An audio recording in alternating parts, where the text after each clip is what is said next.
Now, I want to stop for a second here. So, when you say that, just for the people that are listening, right? Like, let's take that exact example you just described, right? Of like you used pressure and release in order to keep the dog out of a kitchen. Can you describe kind of what that looked like and how you did that? Because that's something so many people struggle with, and that could be just a bite that helps somebody for sure.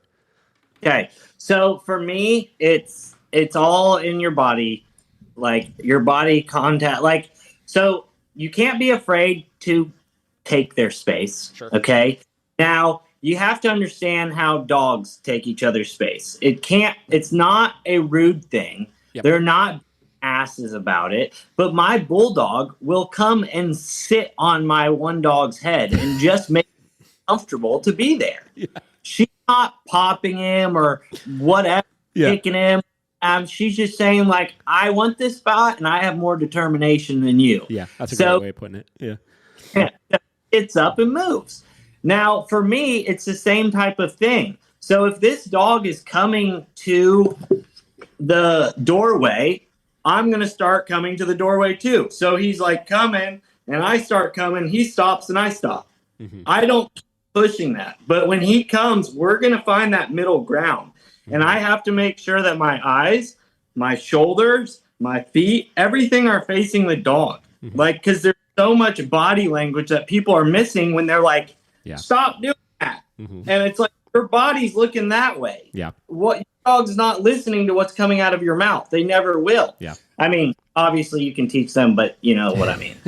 So, but like, it's that forward body pressure and just standing tall, staring at them and moving them off. But as soon as they do or give just a hair, I mean, even if they take a step back, I'm going to completely turn around and walk away and act like they don't even exist. And they're like, wait, he was just doing this aggressive kind of look.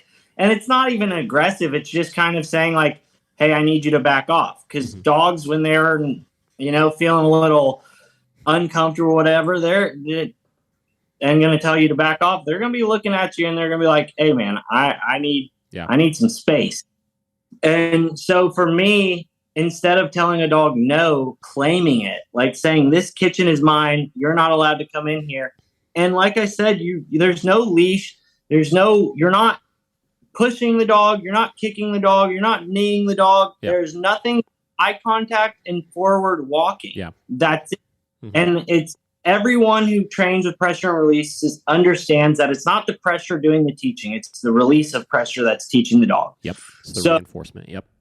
Right. And so many people, when they're asking for personal space, they'll either not be consistent enough so that they only do it once. And then they're like, oh, the dog doesn't know it. Yeah. And it's like, well, you have to you understand what he's saying. Because if he's going to walk away, they'll just walk away and 2 seconds later turn right back and try it again. Yep. And you have to understand the psychology of like, have they committed to walking away or are they trying to manipulate you and act like I'm gone and then he's gone and now I'm right back in it? Yeah. And so, yeah, I guess that's kind of a little bit about it, but yeah. Yeah, that makes complete sense. And to clarify for everybody, when we talk pressure and release, we're referring to, in the scientific terms here, negative reinforcement, right? So basically the removal of pressure to increase the likelihood of a behavior. So when you said, obviously, the release of pressure is what does the teaching, not the pressure itself, right. We mean exactly that, right? So when we take away pressure, it's letting the dog know in that exact moment, that is correct. Right? So whether it's that step away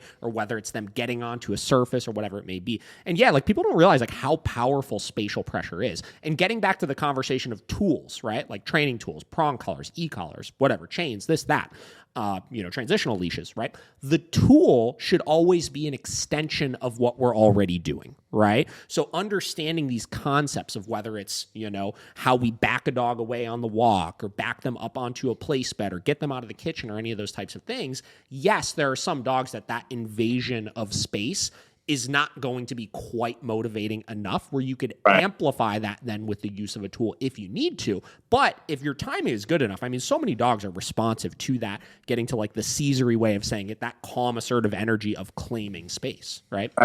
And go ahead. Yeah. Go ahead. No, you're fine. Go ahead.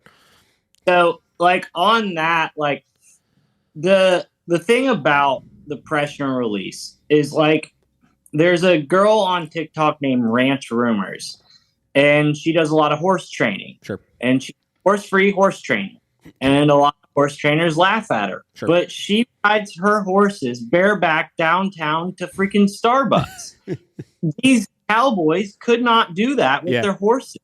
Yeah. And the pressure and release, I think, is a great short-term communicator. And well, not short-term, but like it's a great baseline communicator. Sure. But yeah, everything we want to put on verbal, right? Yeah. And ideally, there's no amount of pressure or force that's going to make someone or something listen when they just like are completely over it. So, and I don't know, because there's so many different ways to approach this. Yeah. But I've always wondered, why is it that people, if someone doesn't match my intensity with my cattle dog, he shits on them. Like literally, they couldn't get him to look their way. Yeah. He's just like little finger. Now that dog was very heavily compulsion trained, and then I see these people's dogs, just a random person's dog, and there is no change at all in their behavior between their owner and the dog sitter. They might still be a little wild, but they're going out of their way to be more of an asshole. Yeah. And for me, with my dogs, like with the ones I've done less compulsion and I've more kind of molded their behavior and not said, this is the behavior that you have to do. It's molding their own time and using the kennel to kind of like mitigate that free time or whatever. Yeah. Like I have gotten such a better response, even with clients and all that stuff. Cause I mean, it sucks to tell a client, like, you're just not correcting hard enough. Yeah, sure.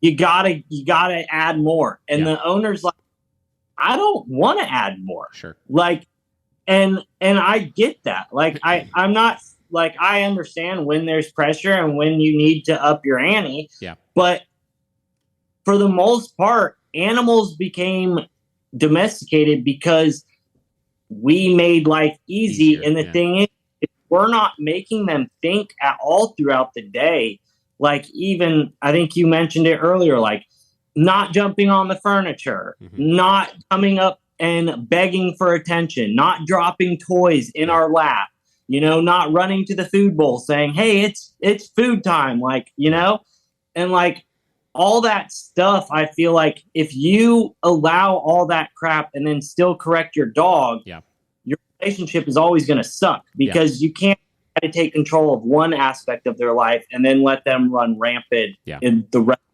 of life,